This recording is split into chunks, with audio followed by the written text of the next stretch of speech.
Tai yra moteris, jos riboja mano turinį YouTube. Namo, aš nuėjau prie namo. Aš pamačiau, kad tas namas yra nenudažytas, bet renovuotas. Aš nuėjau prie to paralono, netyčia paspaudžiau pirštą ir pamačiau, kad tas pirštas sulindo į paraloną. Tada išsitraukiau telefoną, pakreipiau jį horizontaliai, pradėjau filmuoti. Ir tada, kai filmavau, aš pamačiau, kad tas paralonas iš viso, aš suprantu, kodėl aptvėrė Šeškinės vidurinę mokyklą.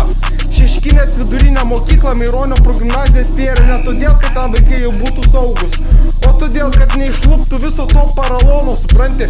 Vilnius darosi kaip Kaunas, tai yra nauja statyba, Vilnius yra jau kaip Kaunas. Tai yra valdžia.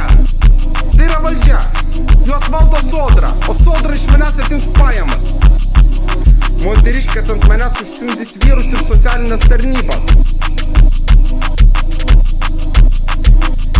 Ir gal net policija, pareigūnus.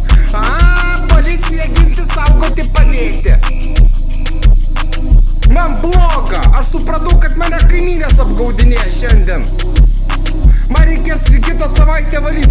Sako, ne, tau dar toli, pasirodo jau mano eilė, iš ten niekas man nieko nesako, ne viena iš tų kaimynų. Kodėl aš iš viso turiu valyti tą bendrabutį? Aš esu žydas, man Karolis pasakė iš ligoninės, kad aš esu žydas. Aš esu žydas, nes aš esu tamsus ir ruduokiu. Aš esu Rusijos gyventojas. Mam, aš esu Rusijos gyventojas. Aš ne iš Afrikos, ne iš Azijos. Aš esu Rusijos gyventojas, aš esu Rusijos pilietis. Aš nenoriu turėti Lietuvos pilietybės. Aš noriu turėti Rusijos pilietybę, kurioje būtų parašyta, kad aš esu, toks ir toks. Bet lietuviškom, latiniškom raidėm. Aš nenoriu būti Lietuvos pilietis.